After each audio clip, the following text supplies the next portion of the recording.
हमारे आसपास कई ऐसे उदाहरण देखने को मिल जाते हैं जो साधारण होते हुए भी असाधारण बन जाते हैं। ऐसे लोग गरीब होकर भी अपने दृढ़ संकल्प और कड़ी मेहनत के दम पर अपने सपने को हकीकत में बदल देते हैं। वेस्ट बंगाल के दुर्गापुर में रहने वाली बेबी हल्दर भी उन्हीं लोगों में से एक है। एक साधारण काम वाली बाई बन गई मशहूर लेखिका। संघर्ष की कहानी ने बनाया स्टार। बेबी ने जिंदगी में काफी दुख झेले। जब वो 4 साल की थी तो माँ छोड़कर चली गई। 12 साल की उम्र में उनकी शादी कर दी गई। 25 साल तक पति से गालियां सुनने के बाद उन्होंने 2 बच्चों के साथ घर से भागने का फैसला किया। वो ट्रेन में टॉयलेट के पास बैठकर दिल्ली आ गई, जहां उन्होंने प्रबोध कुमार, जो रिटायर्ड मानव विज्ञान प्रोफेसर और महान लेखक प्रेमचंद के पोते हैं, उनसे घरेलू मदद मांगी। प्रमोद कुमार के घर काम करते हुए उनकी जिंदगी में एक नया मोड़ आ गया। जब भी वो प्रबोध के घर साफ सफाई किया करती तो बुक के शेल्फ को देखने लगती, बंगाली किताबों को खोलकर पढ़ने लगती। प्रबोध ने बेबी को बंगाली ऑथर तस्लीमा नसरीन की किताब दी और पढ़ने को कहा।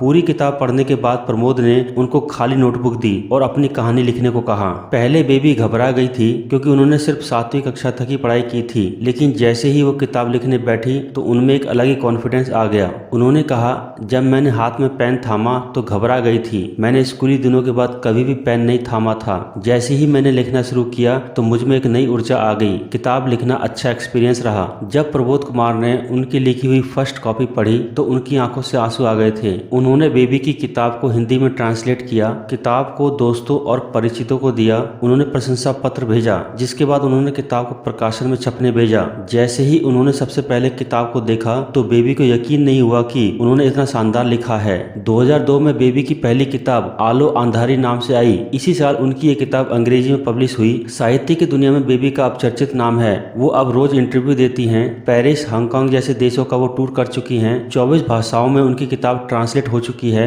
दुनिया के कई हिस्सों में वो लिटरेचर फेस्टिवल अटेंड कर चुकी हैं। 2002 से अब तक बेबी 4 किताबें लिख चुकी हैं। आज भी लोग बेबी से यही सवाल पूछते हैं कि एक मशहूर लेखिका बनने के बावजूद वो घर का काम क्यों करती हैं, जिस पर बेबी यही जवाब देती है कि जिन्होंने मुझे काम दिया और लेखन के लिए प्रेरित किया, उन्हें छोड़कर नहीं जाऊंगी। बेबी की माने तो एक लेखिका के रूप में उनका दूसरा जन्म हुआ है और उनकी लिखी हुई कहानी लोगों के दिलों को स्पर्श करती है। अब बेबी की यही ख्वाहिश है कि वो अपनी किताबों से कमाए हुए पैसे से कोलकाता में एक घर बना सके, ताकि भविष्य में वो कभी कोलकाता वापस लौट सके।